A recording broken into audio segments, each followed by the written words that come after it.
નમસ્કાર, weather analysis સાથે હું છું પાયલ અને ગુજરાતમાં અત્યારે બે સિસ્ટમની અસર એટલે ગુજરાત ઉપરથી સિસ્ટમ પસાર થઈ રહી છે અને સિસ્ટમની અસરને કારણે ગુજરાતમાં ગઈકાલથી એટલે છેલ્લા 24 કલાકમાં ખૂબ વધારે વરસાદ પડ્યો છે અને હજુ પણ આગામી 48 કલાક સુધી ગુજરાતના અનેક જિલ્લાઓમાં મેઘતાંડવ થાય તેવી આગાહી હવામાન વિભાગ હવામાન નિષ્ણાંત કરી રહ્યા છે।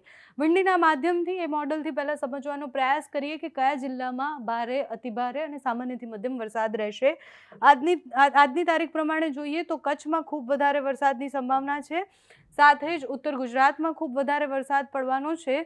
બંગાળની ખાડીમાં બનેલી સિસ્ટમ મધ્યપ્રદેશ સુધી પહોંચી, લો પ્રેશર સિસ્ટમ અને સિસ્ટમનું જે ટ્રફ છે એ અરબી સમુદ્ર સુધી ખેંચાય, એ ટ્રફના કારણે એ ટ્રફ ખેંચાયો છે એટલે એ સિસ્ટમ ગુજરાત પરથી પસાર થાય અને ગુજરાત પરથી જ્યારે એ પસાર થાય છે તો એની અસર સૌથી વધારે એટલે ચોમાસા કરતાં ડબલથી ટ્રિપલ વરસાદ કેમ પડી રહ્યો છે એનું કારણ એ સિસ્ટમ છે।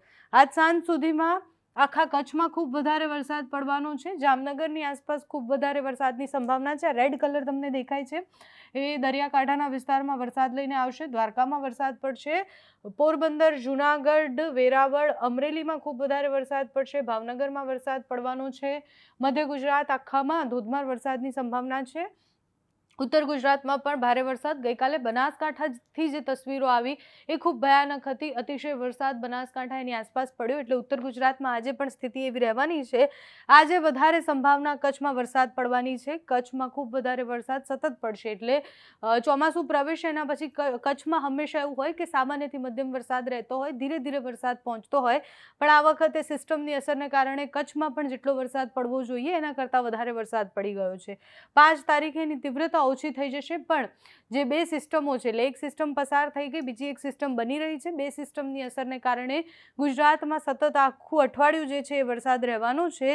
ઉત્તર ગુજરાત અને મધ્ય ગુજરાત અને દક્ષિણ ગુજરાત આટલા આખા ભાગમાં વધારે વરસાદ પડવાની સંભાવના છે। સૌરાષ્ટ્ર કચ્છમાં સામાન્યથી મધ્યમ વરસાદ 2-3 દિવસ પડવાનો છે, મહેસાણામાં ખૂબ વધારે વરસાદની સંભાવના છે, પાલનપુરમાં વધારે વરસાદ પડવાનો છે, રાધનપુરમાં વધારે વરસાદ પડવાનો છે, અમદાવાદ, વિરમગામ, લુણાવાડા, મધ્ય ગુજરાતના ભાગો, ગોધરામાં ખૂબ વધારે વરસાદ, દાહોદમાં વધારે વરસાદની સંભાવના છે, દક્ષિણ ગુજરાતમાં સતત વરસાદ પડશે, વલસાડ, સુરત અને એની આસપાસના વિસ્તારોમાં વધારે વરસાદ પડવાની સંભાવના છે અને અહીંયા એ સિસ્ટમ તમને દેખાતી હશે।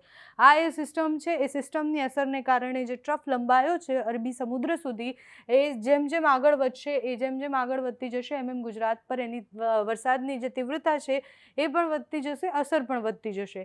5-6 તારીખ સુધી આ સ્થિતિ રહેવાની છે, 6ઠ્ઠી તારીખે પણ સાર્વત્રિક વરસાદની આગાહી છે। આમ તો હવામાન નિષ્ણાંતોએ 3જી તારીખથી લઈ અને 7મી તારીખ સુધીની આગાહી કરેલી છે એટલે 3 થી 7 સુધી ગુજરાતમાં ખૂબ વધારે વરસાદ પડશે। 6 તારીખે દરિયાકાંઠાના વિસ્તારમાં વરસાદ પડશે। આ સિસ્ટમ જે છે ધીરે ધીરે વધારે મજબૂત થઈ રહી છે, લો પ્રેશર કેટેગરીની એ સિસ્ટમ છે અને દક્ષિણ ગુજરાત અને મધ્ય ગુજરાતે ખૂબ વધારે સાવચેત રહેવાનું છે 5, 6 અને 7 તારીખ સુધીમાં। પછી વરસાદની તીવ્રતા છે એ ધીરે ધીરે ઓછી થઈ જશે, સામાન્યથી મધ્યમ વરસાદ પડતો રહેશે, દરિયાકાંઠાના વિસ્તારોમાં વરસાદ પડવાની વધારે સંભાવના છે, દક્ષિણ ગુજરાતમાં સતત વરસાદ પડવાનો છે, વલસાડ છે જે ચોમાસું પ્રવેશ એવું કહેવાય કે ચોમાસાનું પ્રવેશ દ્વાર હોય એ વલસાડમાં સતત વરસાદને કારણે જે તારાજી સર્જાઈ છે એ ત્યાં ખૂબ વધારે વરસાદ પડવાની સંભાવના છે। ઉત્તર ગુજરાતમાં વધારે વરસાદ પડ્યો છે અને આગામી દિવસોમાં ઉત્તર ગુજરાતમાં હજુ પણ વરસાદ પડી શકે તેવી સંભાવના છે।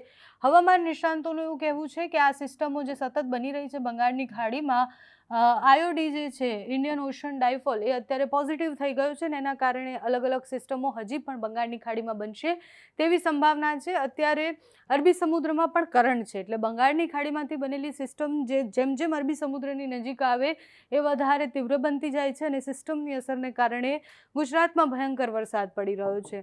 હવામાન વિભાગની એકદમ લેટેસ્ટ આગાહી જોઈએ એટલે દર 4 કલાકે હવામાન વિભાગ જે આગાહી કરે છે એ આગાહી પ્રમાણે કયા જિલ્લાઓમાં વધુ વરસાદ છે આ તમે જુઓ, સાર્વત્રિક વરસાદ છે, ઓરેન્જ અને યલો એલર્ટ આપવામાં આવ્યા છે એટલે ઓરેન્જ અને યલો એલર્ટ તમે જુઓ કે મોટા ભાગના મધ્ય ગુજરાત, દક્ષિણ ગુજરાત, બનાસકાંઠાને કવર કરે એ બધા જ વિસ્તારોમાં ઓરેન્જ અને યલો એલર્ટ છે।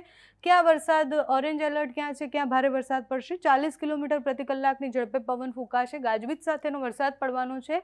બનાસકાંઠા, સાબરકાંઠા, અરવલ્લી, મહીસાગર, દાહોદ, તાપી, સુરત, નવસારી, ડાંગ, વલસાડ, દમણ, દાદરા, નગર હવેલી, છોટાઉદેપુર, ભાવનગર, નર્મદા, પંચમહાલ આ બધા જ વિસ્તારોમાં અતિભારે વરસાદની આગાહી છે. આજના દિવસમાં ત્યાં ભારેથી અતિભારે વરસાદ પડી શકે છે અને રાત સુધીમાં એની તીવ્રતા વધતી ઓછી થતી રહેશે. અમુક જિલ્લાઓમાં ભારે વરસાદ પડશે, અમુકમાં ઓછો પડશે, એવી સ્થિતિ રહેવાની છે.